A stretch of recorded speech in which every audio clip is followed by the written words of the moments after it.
The Cowboys, the Chiefs, the Colts, and the Steelers. 3 offenses that we know are really, really good.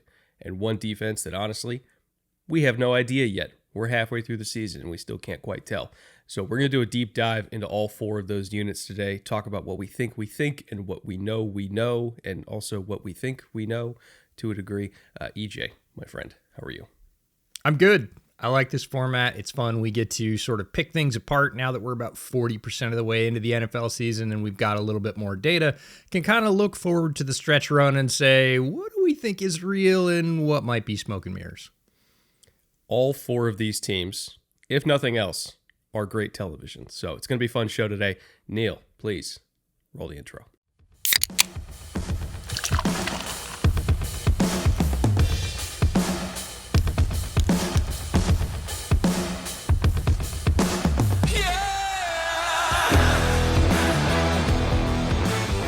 Welcome to the Bootleg Football Podcast. I'm Brett Coleman. That's EJ Snyder. 4 fun teams to talk about today. EJ, do you have any suggestions, preferences, predilections for where we begin? I don't know about predilections, but I think we should probably start off talking about the Dallas Cowboys. We haven't talked about them a lot, and when we have, it's largely been bagging on Matt Eberflus and the defense, which we'll do a little bit of, but really we want to focus on the flip side, the positive and the really, really strong work that Schotty's doing down in Dallas. And look, great coaches find ways to maximize great players, and Dak is performing possibly at his best ever level, and that's huge. When your best players are playing their best football, possibly in their very long career, that's really strong work. Dak is 10 years in. He's playing some of his best football ever. He has never cracked 70% completion percentage. He's currently at 71. His highest touchdown percentage was 6.2. That was in 2021 when he threw 37 touchdowns. He's at 6.2 again this year, matching his career high. NFL passer rating, 105.9. That was from 23 when he was 36-9 in terms of touchdowns and interceptions. This year, he's 107.6. So again, his highest ever NFL passer rating. He's currently at 16 touchdowns, only 3 picks. And he's not the only one. Javonte Williams, who we've talked about a few times on the pod this year, well ahead of his career best performances. His success rates in his first 4 years in the league, he was best as a rookie, second best as a rookie, 46, 49, 41, and 47%. This year, 58, like 10 points higher than his best. His yards per attempt, again, rookie season was his best, 4.4. He's never gone over 5 for his career. He's 5.3 this year. So the best players on that offense are showing up. They're creating points, and overall, it's lifting that entire offense. Looking at the Dallas team, it's really easy to look at their collapses and their defense, and we'll talk a little bit about that later on, but can't not look at Dallas and say, hey, I thought Schottenheimer was going to be okay. He has been far better than that so far. I'm trying to decide where I want to start with it because I have little add-ons to basically every individual point you made there. For starters, Dak's numbers are incredible. They should be even better, right? Because if you actually watch this team on tape, especially early on in the season, CD kind of had a case of the drops, especially in the first week of the year, but it kind of, persisted a little bit, and then he got injured. But if you just add on like 2 of the extra explosives that he probably should have caught early on in the season, his numbers are going to look even better. Like, he has just been dropping dimes deep down the field. I think this is the best he's ever played in his career, quite frankly, and he's a decade into it. You have the emergence of George Pickens in the absence of CD when CD went out. This is the best George Pickens has ever played in his career. And it almost feels like he's graduated past being like the go ball, do the ballerina act on the sideline, win the 50-50. Like, he's become more than that in Dallas, and Schotty's done a great job of unlocking him. You have Javonte Williams also playing the best football of his career, and I'll kind of dive into the run game in a second. But the thing that impresses me even more than all of those individual efforts by Dak and Pickens and Javonte is the offensive line being so banged up. They've had 9 different offensive linemen so far in 7 weeks play at least 50 snaps. So they have 9 different guys playing significant snaps, and they've been good. And they've missed like really good players in the lineup, and they've been fine. Well, not all the time, but for the most part, they've been fine to really good. Like, it's not like Javante's just getting everything by himself. Like, they've put good tape out there of guys that have probably never played together in those certain combinations, working together in these combo blocks and just demolishing people. Pass pro, it hasn't been perfect all the time, but when you have a veteran like Dak that can kind of navigate messy pockets, you don't have to be perfect, and they've just made it work. Like, I think Terrence Steele is the only one who's played every single snap off the top of my head, but everybody else is just kind of rotated in and out because of injuries, and they've been good up front, right? So I think Schotty's done a magnificent job, and I can't remember if we talked about this, speaking of Schotty, in the summer preview show, because when we were doing the summer preview show, that was like during all the Micah stuff, and it was just like, Jerry, what the hell are you doing? And I can't remember if we hit on this at that time, which is over summer. I kept seeing all these videos of like Schotty with his players, right? Like going to golf tournaments or like, charity events that football camps that guys were throwing on. And the way that his players were interacting with him in the off season, when he just kept seeing them and supporting them and all their various things, I was like, man, that locker room really, really likes him a lot. And I get it. He wasn't like a fresh hire. He was an internal guy, that they promoted. So he already had familiarity with his players, but all of the player interactions that I've observed with Schotty leading up to the season, I was like, they genuinely want to play for this guy. Like, this is not just okay, he's a sacrificial lamb, we're waiting for Saban in 2026. It never read that way to me. I know some people in the national media was like, oh, this is gonna be a one and done. It never read that way to me, because the players really actually like him, and you're seeing that reflected in how hard they play. Like, this team was kind of left for dead once Micah got traded, and they have played their asses off even through all these injuries, and they're in position to potentially be a wild card here, right? Again, I don't want to get over presumptuous and say they're going to win the division, but they're not a bad team. They're certainly not as bad as they probably should be on paper, considering everything that happened. And hell, if they worked out the Micah deal and he was still in town, they might be in the driver's seat for the division. Like, that's how well they've been playing. So credit to Schotty for having these guys ready to play. Credit to the players for fighting through adversity and wanting to play for Schotty. Credit to Dak, credit to Javonte, credit to the offensive line, credit to Pickens. Like, other than Matt Eberflus, kind of everybody's doing their job here, and it's almost like reminding me why we were so high on the Cowboys for so many years, where they just couldn't get the job done. Like, they still got dudes there. Yeah, and as long as they stay healthy, we were worried about that in the same way we were worried about Pittsburgh, another team that we're going to talk about today, albeit the defense, not the offense. But really, the high-level talent has been there for the Cowboys, but we worry pretty significantly about the depth. And the point you brought up about the offensive line has mitigated that to some point. Like, the top guys on the offensive line are down, they're sunk. Nope. They have managed to fight and claw and scratch and find a way to get it done and perform at a very high level. Again, they're second best scoring team in the NFL. And Eberflus, yes, deserves everything that's been heaped on him over the first month, but he finally made a switch last week, and it was the one that we've been calling for, and sure enough, defense played a whole lot better. He finally went man heavy. He's been zone, and this team on defense has been built to play man, to play aggressive man in the secondary, on the corners. Those are the guys they signed, and they were like, hey, sit back. The guys are like, look, we're good, but we're a lot better when we do the other thing. Just let us do the other thing.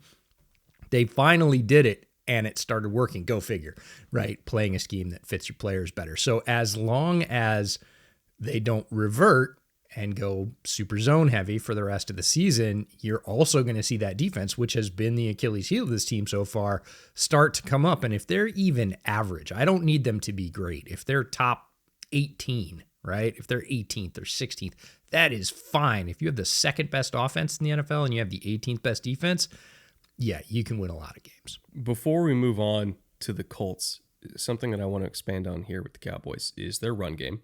Because there's going to be a theme that you kind of notice across a lot of the best offenses in the league this year, other than Kansas City, because Kansas City is the exception to the rule for everything. the run game just makes sense from a structural perspective. And what I mean by that is they don't try to call runs from certain formations that don't work from those formations, or from those alignments, I should say. Right? So there's certain runs that work better from under center. There's certain runs that like you can get away with in the gun. And they kind of keep the square pegs in the square holes and the round pegs in the round holes, so to speak. And what that has led to is them being a much better shotgun run game than they are even from under center, which is the rare exception. Most teams are better at running under center. Cowboys are better at running from the gun, to the point where their under center yards per carry is 3.6. Their shotgun yards per carry is 7.1. And that's not on a small sample size. They have the 12th most gun runs in the entire league this year. But again, it's because the types of runs they call from shotgun. They only have one outside zone carry from the gun the entire year. That is second fewest, because the fewest is literally 0. They only have one, and it happened to work because it was against the Bears. Go figure. But they haven't really tried to make a concept that doesn't work in outside zone work from outside zone, unlike, say, Kansas City. What they do call from shotgun is it's not even super inside zone heavy, which is the most common run across the league you see from inside zone. The Cowboys don't even really lean into that. They lean into power, they lean into counter, they lean into pin and pulls, and they kind of take advantage of the alignment of the back, right? So you see a lot of, they call it 4 strong, right? So you have trips to one side and you flip the back to the side the trips are on, so you have 4 threats there. And from that alignment, they can either attack the edges to the trip side if they want to call something, like a crack toss where he just kind of tosses it out there like a toss outside zone that we've seen every team rip off from Shanahan over the years. Or there's a concept that we saw the Commanders run against the Chargers, which has kind of become en vogue this year, where they go into a 4 strong look and they pull the center and the guard the other way because the defense is putting all their guys over to where the 4 threats are. So then you pull 2 blockers the other way, you run the running back behind that, and they ripped off a big gain that way too. So it's the way they use alignment, it's the way they attack the edges with Javonte without using outside zone. Like they just kind of create angles through pullers and down blocks, and it just makes sense. Like I guess you could say from like a geometry perspective, like the run game just makes sense. And when you also throw in the fact that Javonte, like this is the healthiest he's looked in a long time, the offensive line, he's kicking ass and taking names. All of these things have kind of coalesced together to be a wildly effective run game for a team that hasn't really had a wildly effective run game in quite a while. Yeah, they've been sort of grinding away. And even during that summer preview series, I think my bold prediction for the NFC East was 2 parts, but one part was that Javonte Williams would go over 1,000 yards, which he has never done in his career. As good as he was as a rookie, he ended up just short. And I said, look, he doesn't have to be amazing, right? He has to have like 0.2 more per carry, right? He's got to go from like 4.1 to like 4.3, and he'll get it probably with the number of carries he's going to get. Well, he decided that's not going to do it. We're just going to crank up the efficiency button and get like a whole yard more than that per carry and look like the Javonte of old, which is great for me. I loved him coming out of college. The injury really robbed him of something, and he's one of those players with the timing of the injury and his recovery. It really took 2 years, not 1. We say it takes a full year knee to get the explosion back, which is super important for running backs. It really didn't look like he got it until the end of year 2 after the injury, which is just the reality of some injuries and some healing processes. You just don't see it come back that quickly. And it's so cool to see him out there cutting, running extremely hard, running through contact in a sort of fearless way that we saw early in his career. That's just a sort of feel-good story for me. And the alignment thing's really funny. Jordan Mailata got asked this week, the Eagles tackle, like which alignments he likes in terms of, do you like being under center more or being under gun more as a blocker? And he was like, under center. Like he just said all the things that we say, which is the angles are better. You don't have to drift as much. You understand, like, you have a tight pocket that you basically know where Hurts is going to be.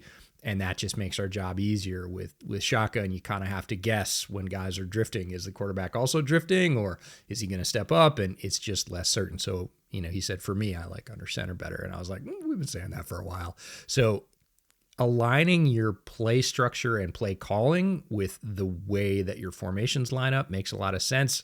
Obviously, it sounds like a no-brainer. It's not. There are definitely teams that work against themselves in that regard, and it's cool to see that the Cowboys are not one of those teams this year. Yeah, we've seen a couple offenses this year where it's like I'm not 100% sure they even have any core philosophy to lean on. It just feels like they're throwing shit at the wall. Buddy, I've been watching Bears offense for 2 years. I am fully understanding, like looking at film and going, so what were you thinking here? What's the plan, right? Yeah. No, Ben Johnson, I'll tell you what though, like if you watch the Bears this year and you watch the Bears last year, I'm getting whiplash. It's crazy. Like what a cohesive game plan actually looks like. It's unbelievable.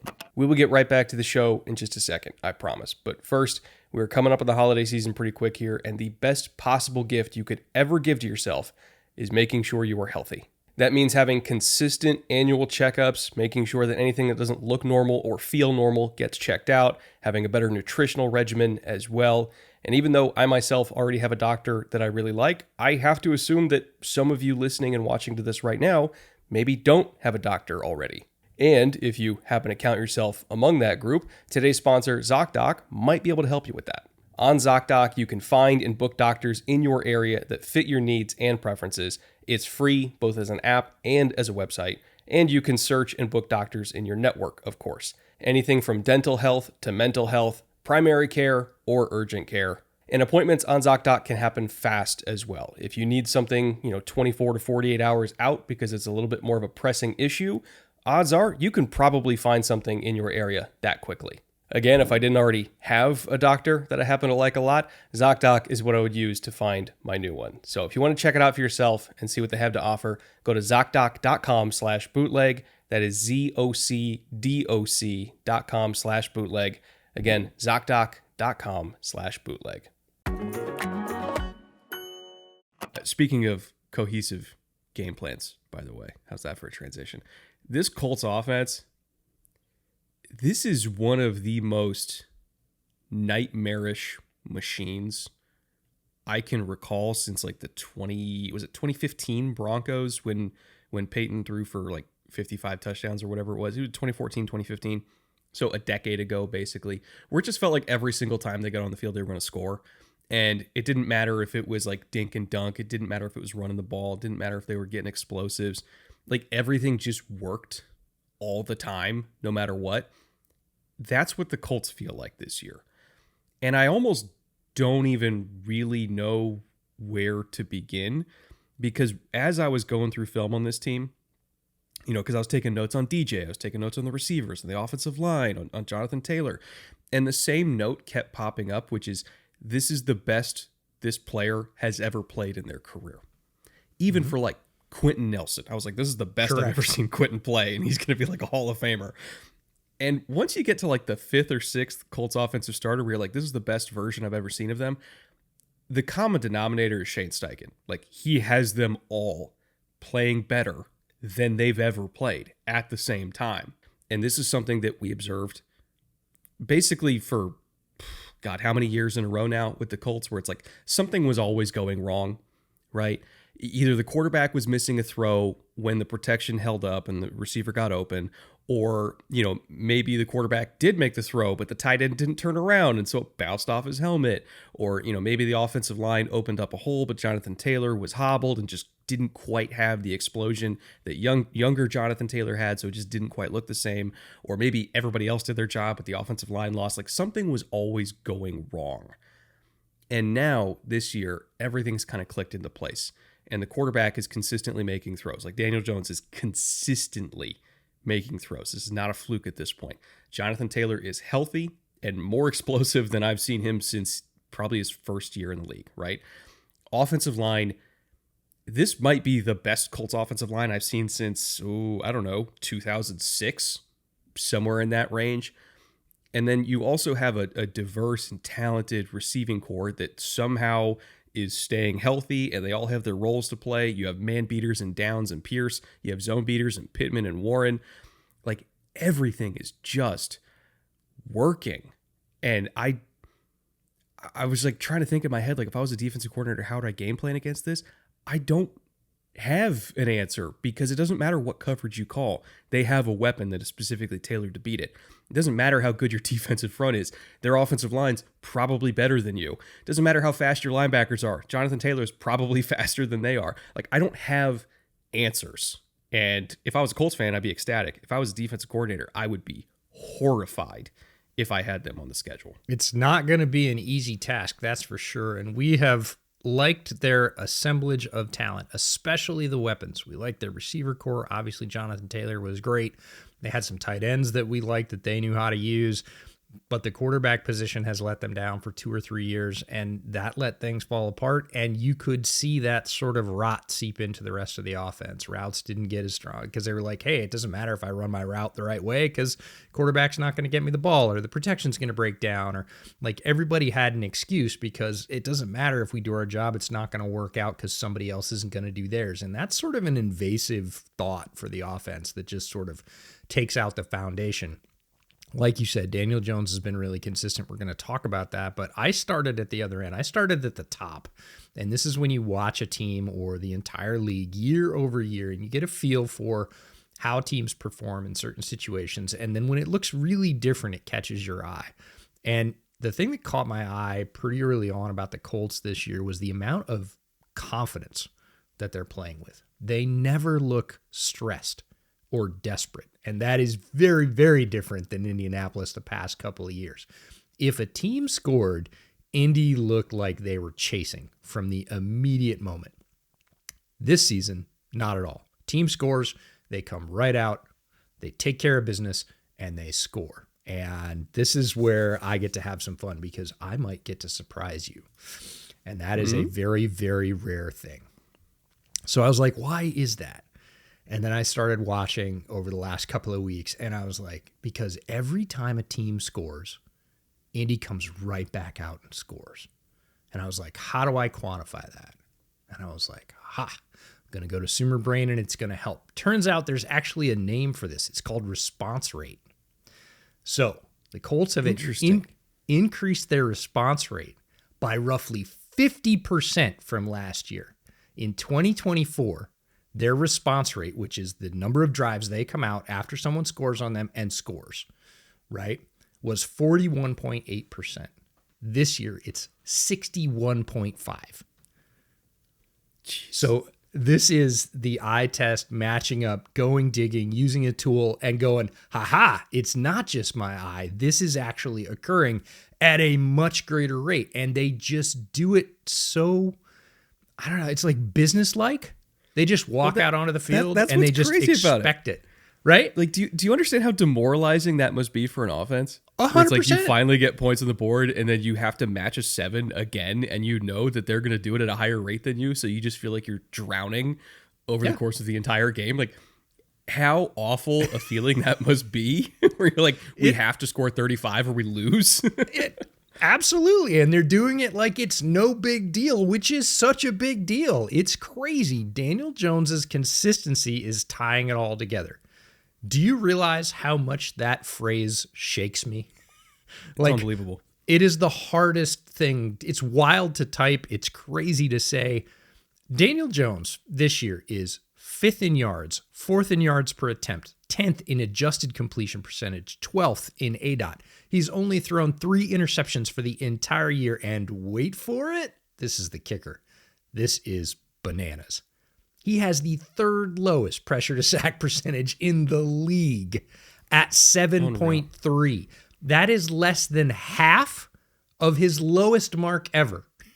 His best year in the league, we're talking about a guy 7 years in, was 15.7 in 2021.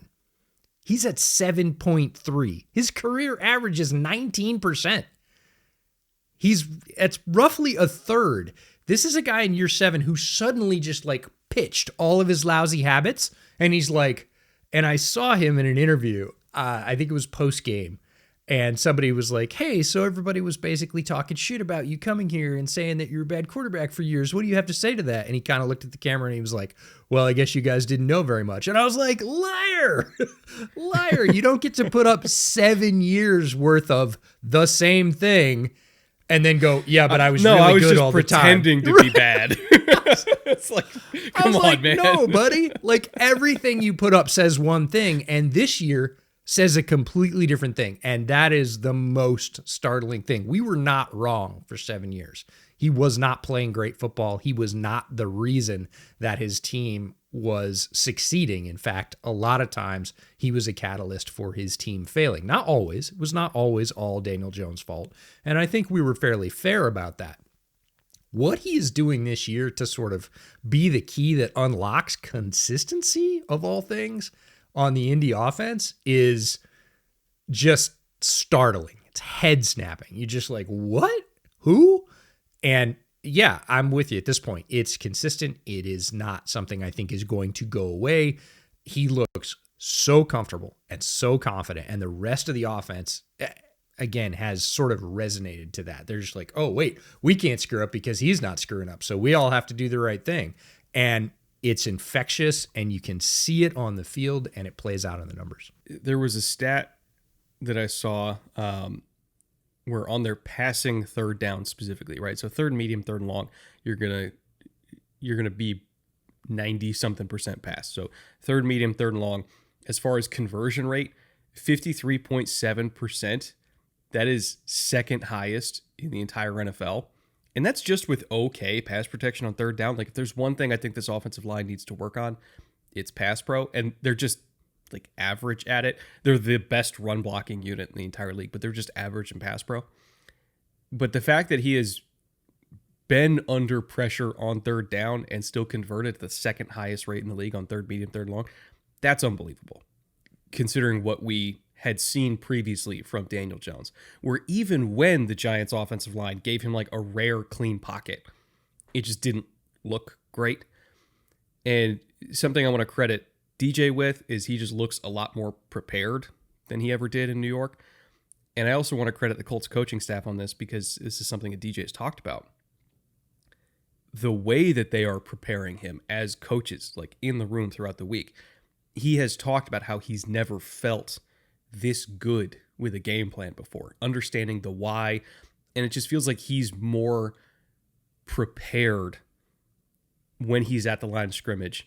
And hell, he even feels like he's just more dialed in post snap too. Like when he does get the funky shit, he's not panicking as much, almost because he feels more prepared against the funky stuff. And he is repeatedly given Steichen credit for that preparation, but part of me is wondering, what were they doing in New York then?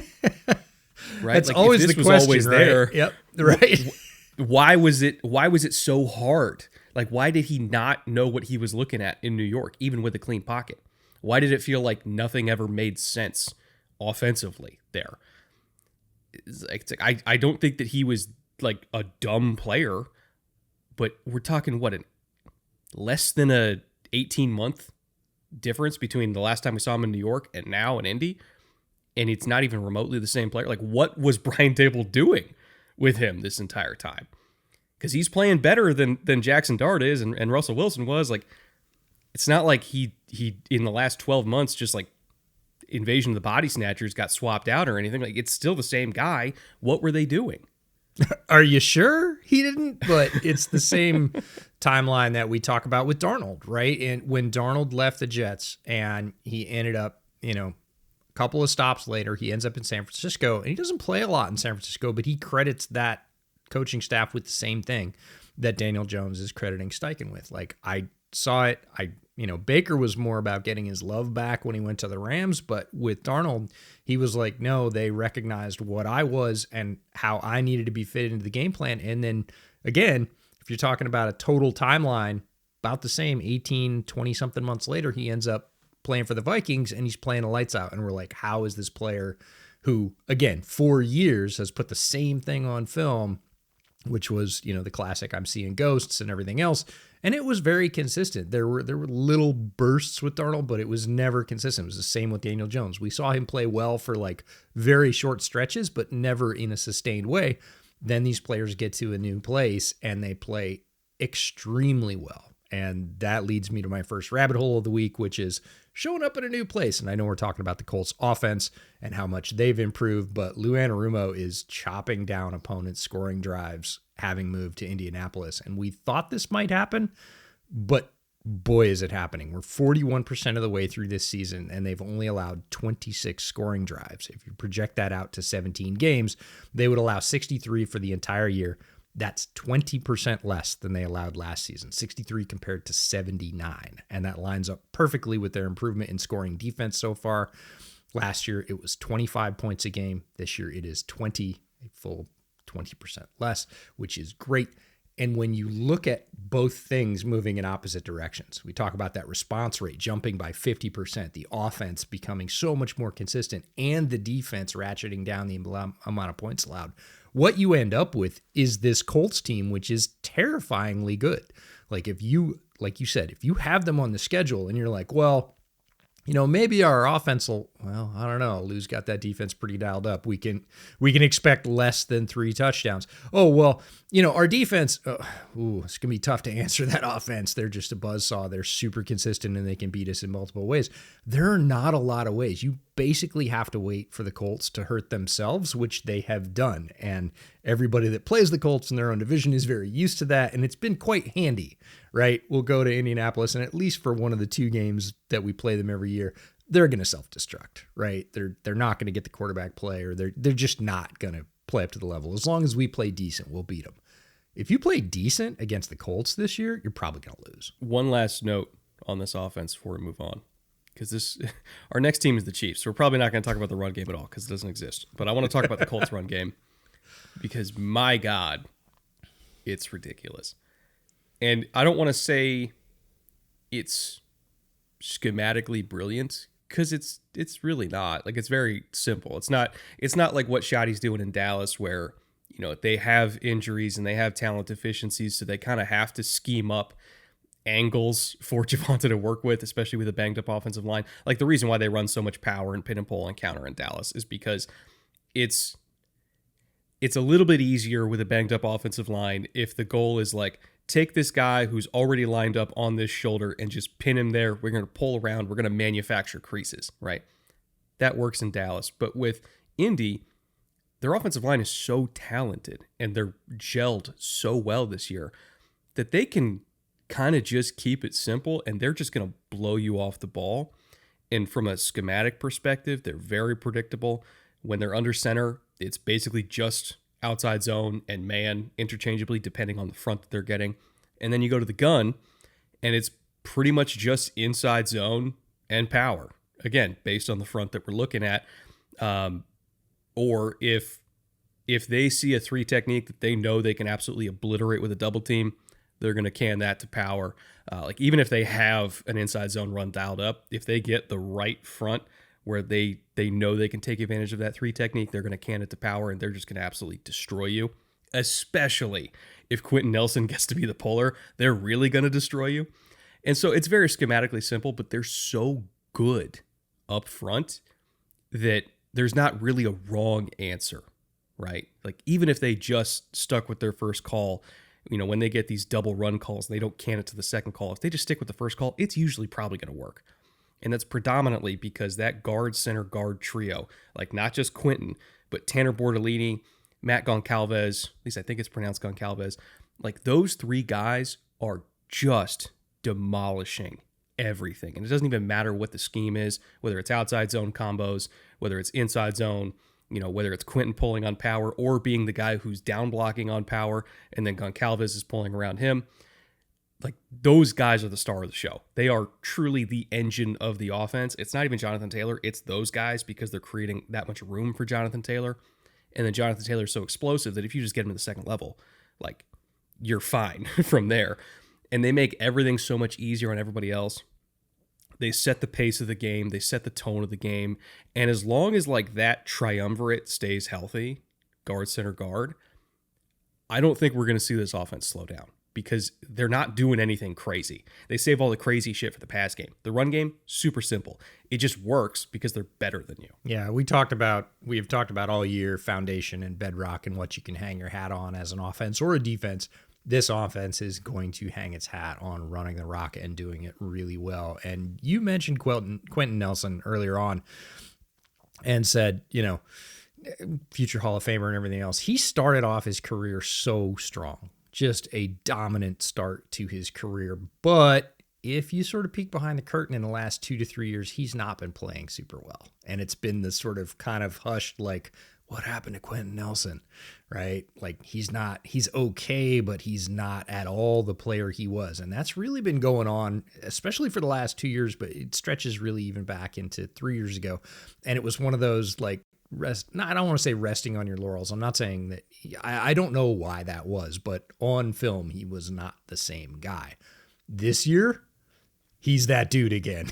He is literally tearing the limbs off defensive linemen, and there's just wreckage strewn behind him. He looks like that guy that is, yes, absolutely straight balling into the Hall of Fame.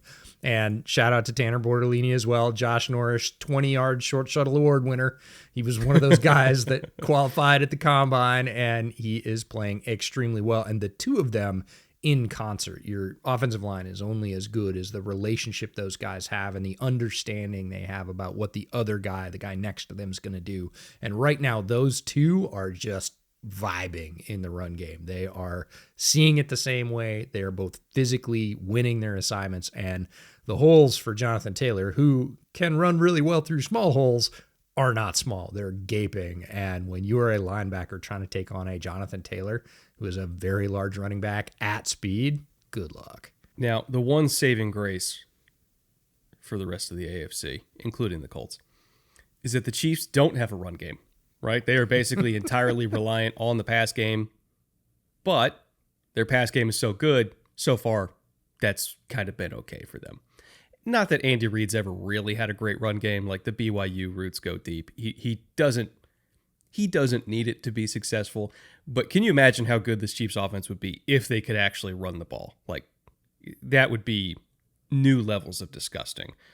And I say that because if you think back to the best offense the Chiefs have ever had in the Patrick Mahomes era, 2018. Their scoring drive percentage was only 0.6% ahead of where they are right now, and they just got Rashee Rice back. They haven't had Xavier Worthy the entire year. They've been figuring out on the offensive line, right? Josh Simmons has been gone for 2 weeks. They're making it work with backup left tackles. They were bringing Kingsley Suamataia along, kind of a train wreck early in the season. Now he's looking like a Pro Bowl left guard. Like, they've just been kind of making it work in the first 7 weeks of the season, and they are barely off their 2018 pace. That is how good this pass game is. So thank your lucky stars they can't also run the ball, because if they could, they might never lose a game. Yeah, the Chiefs have had some historically great running games throughout their past, and you think about some of those players or some of that sort of, again, being overlaid over the success of Pat in this passing game with Andy leading it, and it's terrifying. And I was thinking about this, that, Pat's a great player. There's a lot of hue and cry about stats and grades and whatever this year. Pat is a great player. But I was thinking about when he's his best, and when the Chiefs are scrapping, he is still a very good player. He still does a lot of things, but we rightfully criticized him through the first month for some things that didn't look as good. Still very good. Not like you're not going to take Pat Mahomes at quarterback, but when is he his best? And I started thinking about it, and especially with the offensive performance they put up this week with Rashee Rice getting back and everything sort of clicking, I thought, Pat might be even better. He might be his most transcendent self when the Chiefs are leading the race, when they are pulling away, when they have all their guns firing. And you might say, oh, that makes perfect sense. And some guys just lead better from the front. And the way I learned this when I was a kid is I was a motocross guy, and, typically motocross teams field teams of 2 riders, right? And they have different strengths, and sometimes you get 2 really good riders on one team. And there was a guy named Danny Magoo Chandler, who was a factory Honda rider for a while. What a name. I know, right? Great name. And he was a very good, very talented rider. He hit some extremely high heights. But there was a race particularly where he was running second and his teammate was running first. And as they come by pit lane, the mechanics are out there telling them how far ahead they are or whatever, writing on the grease board. And they wrote to the leading rider, "Let Danny pass you." And he was incensed. He was like, "What are you talking about?" So it's team orders, right? It's kind of like Formula One. He lets him pass, and Chandler just takes the hell off. It's like they lit a rocket in the back of his bike, and he wins going away, like almost laps the field, a couple of times in a 45-minute moto. And he was just one of those guys that when he had clear track ahead of him, forget it. He hit levels that nobody was going to catch him, and they knew that. And so they end up with a 1-2 finish anyways, but they realize, like, Goo's always good, right? He's good when he's in the pack. He's still fine. But if you let him out and just let him breathe a little bit, nobody's going to catch him. And I feel like Pat is the same way. If you give him all his toys, he just looks easy and dominant, and like you're not even going to come close. And to that point, the Raiders literally never had a chance in that game. We're going to put up the win probability graph on screen. It didn't even flicker in Las Vegas's direction. Like, the Chiefs scored, and that was it. It was just Chiefs 100% for 2/3 of that entire game. 100%. Like, we're not losing this game. You never had a chance. You never got closer. No spikes in that graph whatsoever.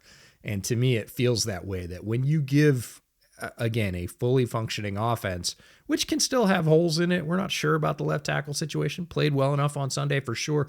But you give him all the toys, you give him all the options, and he doesn't have to hit the only option that's open on any play. When he has 2 or 3 options open, forget about it. You are not touching the Chiefs and Pat Mahomes in that situation. And I think part of it is, I feel like I keep bringing up the offensive line every single offense we talk about. Part of it is the offensive line actually being better in pass protection the last 2 weeks than they were even in, the first 5 weeks of the season. And that's not to say that, Josh Timmons was the problem. He wasn't. It's more so the interior, particularly Kingsley, has gotten better every single week.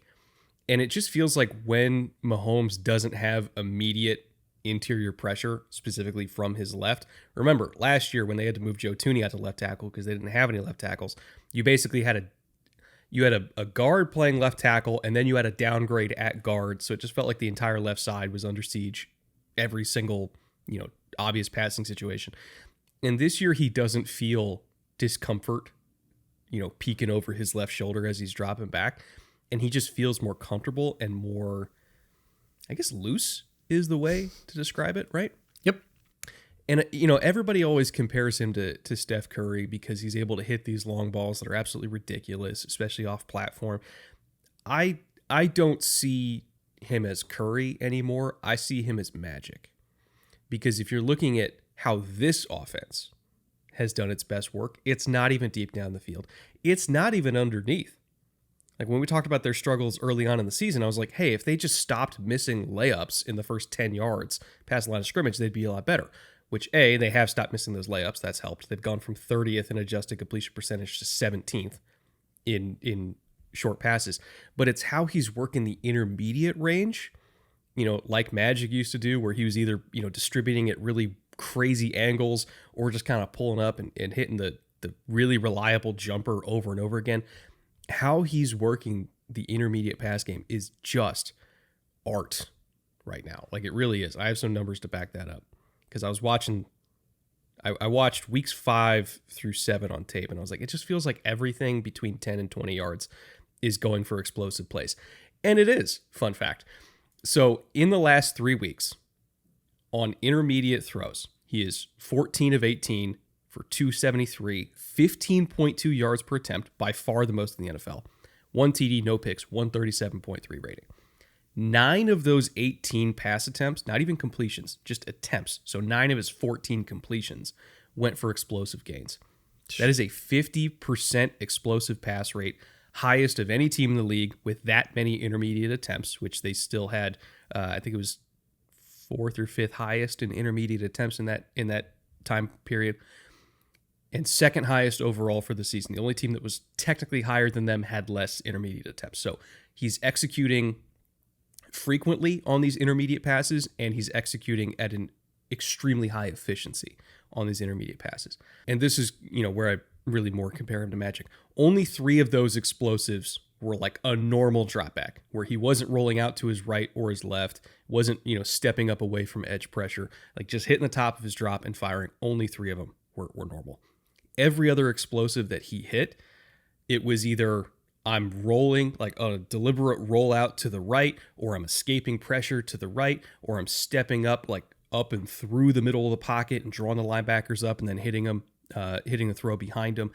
And in particular to the right, he has done so much damage this year because he's altering his angle on these intermediate throws. And this is something that it's hard to visualize without film, but just kind of walk with me on this. Let's say you're spotting the ball in the left hash and you're trying to hit a throw all the way to the right boundary. The angle that you throw it from the left hash to the right boundary is pretty sharp and therefore easier for the DB to step in front of. If you want to soften that angle and make the throw safer, you need to move towards that direction and almost kind of think of like you were a surveyor. What's that like circle tool thing where you can kind of change the, geometry shit, EJ? You're really good at that. Protractor. That's the thing. Yeah. So imagine a protractor just kind of changing the angle.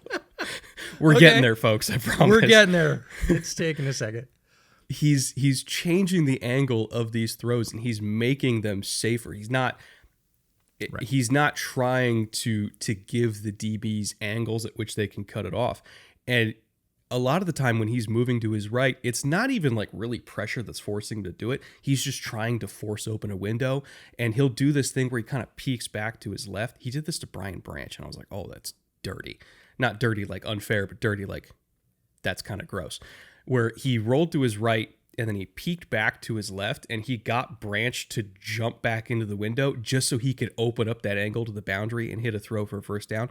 And it's just the way that he's manipulating these angles and creating windows through his movement, not through the receiver's movement and kind of using route distribution to move defenses. He is moving defenses with his body, with the threat of his legs, with his eyes.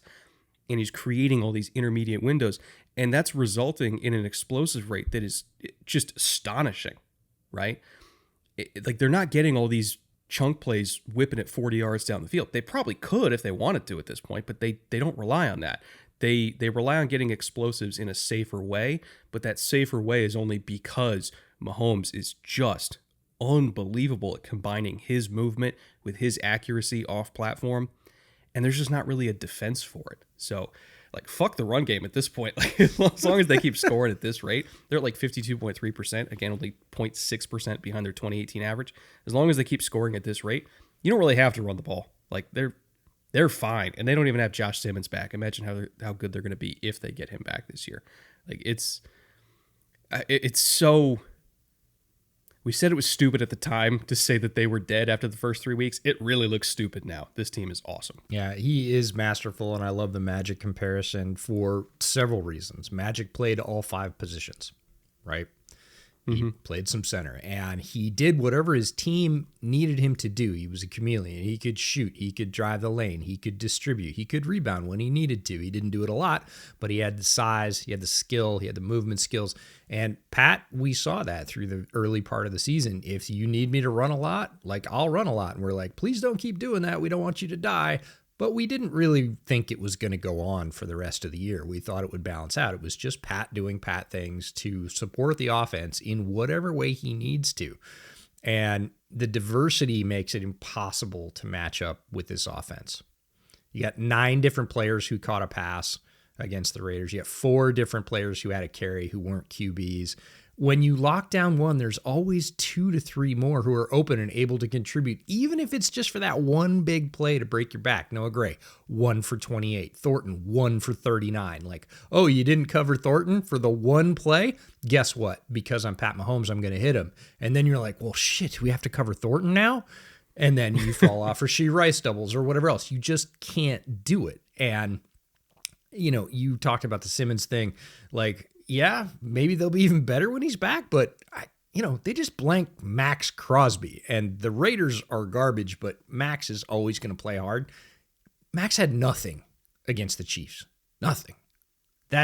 Nobody does that to Max Crosby. So they're good enough right now. And the idea of them getting better is really tough. But the next 5-game stretch is going to tell us a lot about who the Chiefs are right now. We think, again, we have a pretty good idea of who they are. But Commanders, at Bills, at Broncos, Colts, and then at Cowboys, who we talked about to start the podcast. That's 5 really good teams. The best teams, maybe not, but you're talking about the upper third of the NFL. That is a stretch. You're going to have to go play all 5 of them, and we're going to know sort of definitively at the end of that 5-game stretch, like, how dangerous is this particular version of the Chiefs. Please tell me that Chiefs-Colts game can be flexed. Hold on. So I need that on Sunday Night Football like I need oxygen. All right, it's a 10 a.m. game. We can flex 10 a.m.s now, right? I think they used to just be able to only flex afternoons. I think you can flex 10s now. Well, I don't know. Call the league office. Tell them it has to happen. Oh, God, I need that on Sunday Night Football. And then it's Cowboys right after. Like, Spags is going to be put to the test, I'll tell you that much. Because that's a gross offensive schedule to have to deal with. Yeah. All right. Final team of the day. Not an offense, finally. We're going to talk about a defense because we've talked a lot about the Steelers' offense this year. So if you're looking at what the Steelers are defensively, they got lit up by the Jets. It's week 1 shenanigans. Okay, we can give you a pass for that, especially because they didn't have Derek Harmon, and Derek Harmon is like an absolute monster. So, okay, I'll give you a pass for getting lit up by the Justin Fields-led Jets. Then they got lit up by the Hawks. Doesn't seem awful in retrospect because the Hawks do that to almost anybody. Then they gave up 370 yards to New England, but they forced 5 turnovers, so they ended up winning that game. But they still gave up a lot of yards and a lot of offensive success. If Ramondre Stevenson could just hold on to the ball, maybe they lose, but they didn't, so credit to them. And then they beat Wentz. Then they beat Dylan Gabriel. And then they got lit up by Joe Flacco, who was there for like 10 days. So we got some real high highs against some pretty bad quarterbacks, and we got some real low lows against some really good offenses. And then one Jets game that I have no idea how to read that at this point. What that adds up to is a Steelers defense that on paper could be, possibly, maybe, really good. But in actual practice, in actual execution, they are wildly inconsistent. They are wildly predictable. Like they just kind of do what they do and they rely on their players to just be better than you. And it leads to these results that quite honestly, I don't know what I'm going to get from week to week. Like it could be TJ Watt, Alex Highsmith, her big game where they just completely tee off from start to finish and they get a bunch of pressure and the offense can't do anything, like Cleveland. Or it could be a game like what we saw in Cincinnati where they didn't call a single third down blitz the entire game, despite being a third down blitz rate of 40% in every other game leading up to that, where I'm like, okay, why? Right? And are you getting the sense that I don't really know what to make of this team? Because even they feel like they don't know what to make of their own team. And at this point, I'm kind of at a loss. Like, I just don't know what the Steelers are. Yeah, Steel Curtain needs some Bondo. And when you go back and pick apart those performances, like week 1 is week 1. We say it every year. There's going to be some weird stuff. Giving up 32 to the Jets, this Jets team, that's just a weird thing, but it's also week 1, and I'm going to write it off. The rest of the season, they gave up 31 to the Seahawks. Yeah, that tracks. Seahawks are one of the best offenses in the NFL. They're explosive. Still getting your feet under you. Give up 31 to the Seahawks. I get it. 14 to the Patriots, big asterisk, right? It's not 14. They, had 2 turnovers deep in the red zone right at the goal line. The Patriots should have scored probably 28 easily, if not more. Again, 5 turnovers, you said it. So 14 is a little bit misleading there. So 31 to the Seahawks, 14 to the Patriots that very easily could have been 28, 31, whatever. Which, by the way, credit to them for forcing those turnovers. I'm just 100%. Saying it's not exactly a sustainable business model. No, and it also looks like, they held the Patriots to 14 points. They did. It's official. That's the way it'll go in the record book. If you watch that game, it sure didn't feel like they were going to. Vikings. Wentz's first start, 21 points. They give up 21 points to a quarterback rolling into an offense for the first time. Not great. 9 against the Browns. That looks great until you realize, yeah, it's a third-round rookie in his, second start. You're like, okay. Like, you should not give up a ton of points there. And then 33 to the Bengals is the uptick, led by Flacco, who'd been in town for 10 days and admitted in post-game interviews, like, I didn't know all the play calls that were coming in, so I just made some up. Like, that's a lot of points to give up to a team that has, so far this year, a terrible offensive line and a quarterback who'd been in town for less than 2 weeks. Like, that's really sort of concerning. And then look who's coming to town, right? Packers are their next game. Packers are 7th in scoring in the NFL, 26.3 points a game. And then who's the one after that? The Colts, 1st in scoring at 33.1 points a game. So next 2 weeks, this offense is going to go against some high-powered offenses, and we're going to see whether we get consistent performances, whether we get one up, one down. To your point, they play well, they play off. Don't know because they're not consistent. And then they get the Chargers, who are 20th in scoring, 21.6 points a game. But I'm going to put an asterisk by that one because the Chargers might not have any offensive tackles on their roster by the time they go into that game. Whoa. They're just down to OT 6. Okay. They're OT 6 at this point. Give them a couple weeks. They'll get to OT 8 or 9, which is bananas for anybody following along at home. So Chargers, again, the Chargers offense is kind of the mirror side version of the Pittsburgh defense. You never know. It could be an explosive game where Herbert goes off and they run for a bunch of yards behind, I don't know, whomever, or they could come out and score like 12 points. So that one's going to be a sort of fascinating coin flip. I can't wait to see the lines in that game because good luck on predicting all that. But overall, Pittsburgh's defense, they're 20th versus the rush, 4.4 yards per attempt. They're 17th versus the pass. Again, middle of the pack, 6.6 yards per attempt. They're 3rd in sacks per game at 3.7 per game. That looks pretty good, but against the Bengals, mind you, they only got 2. Again, that should have been higher if you look at pass rush talent and investment and how bad the Bengals have been. That's even just play calling. Sorry, not to cut you off, but no, you're correct. Okay, you have an early 40s quarterback who can't move. Again, you have the 6th highest third down blitz rate the entire year leading into that game. And then you don't have a single third down blitz against a quarterback that can't move. We're playing man coverage almost 40% of the time against Jamar Chase and T. Higgins. Like they were above their average man coverage rate in that game, which is like, if there's any game to not do that in, it's probably Cincy. Like, what are they doing? I don't understand the plan. That part is tough, but Flacco Nation is coming for you. Did you see that scramble? Come on. The man can still move. Anyways, I digress, but that was a fun one. And he did call his own number. He was like, well, hell, if they're going to give it to me, I'll take it. I can still move. I'm like, yeah, don't keep that up, Joe. But over time, it was interesting. In terms of scoring, Pittsburgh is allowing 23.3 per game. If you had to bet whether that number was going to go up or down over the next 2 weeks, what would you say, even with as little as you feel like you know about the overall of the Steelers defense? I mean, just knowing who they're playing. Right. I feel like this has to be like a Derek Harmon legacy game, right? Like they have to win on early downs. If they don't, it's not going to be good. And again, that's not to say that they can't do that because Derek Harmon is special, but he's got to be young Cam Hayward, I think, to really match up here. Yeah, and it's just one of those things. It's like trending. Again, we feel sort of, I would say, like tentatively scared about the Pittsburgh defense. Like they haven't been great, and their most recent returns are less than that, and they're going against a couple of good offenses. This is a perfect time for them to sort of buckle down and turn it around, but they're going to need to, because if they don't, this could get away from them pretty quickly. Silver lining, one of the fun things when you go back and look at these defensive performances, you find players that you might not otherwise find. Shout out to James Pierre, who is playing really well. 40 coverage snaps. He's only been thrown at 6 times. He's only allowed 2 catches. And in those 6 times, he has 3 PBUs and 1 dropped INT.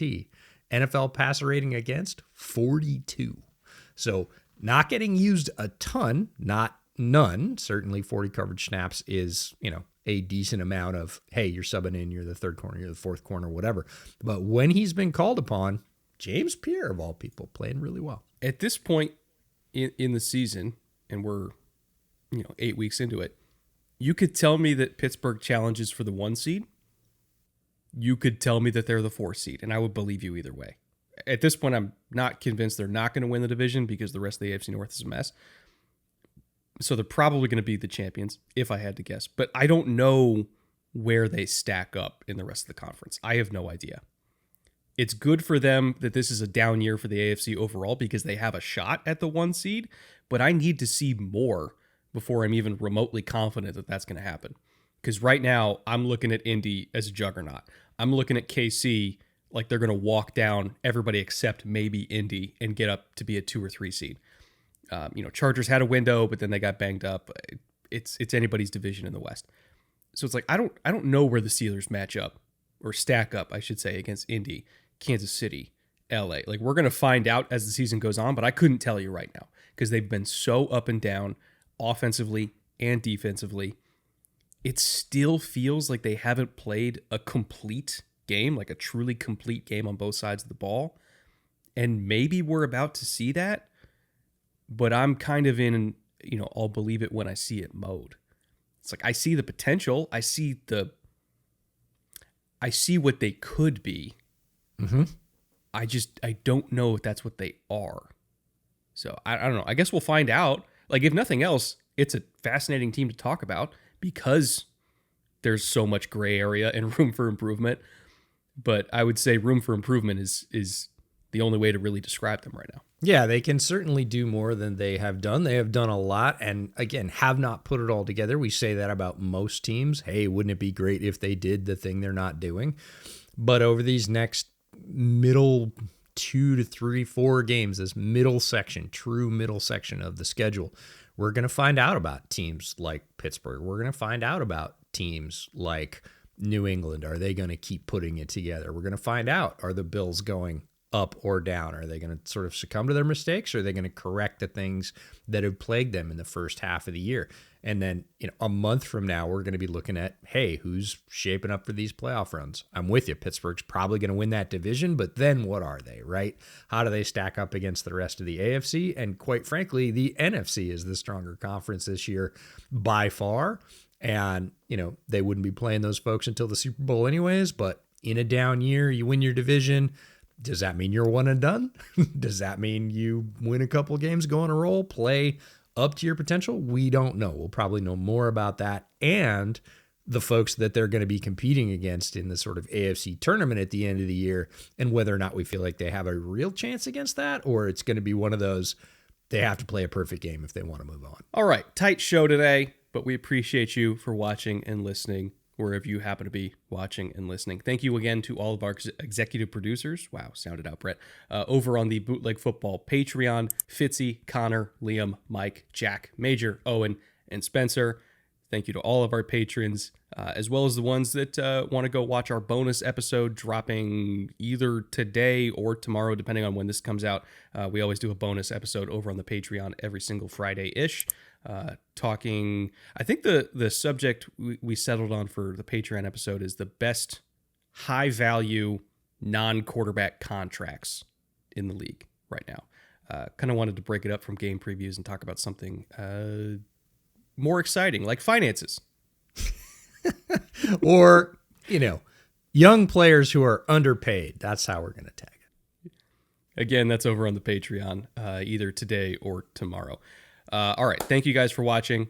We will see you again, at least publicly, next week. And until then, later.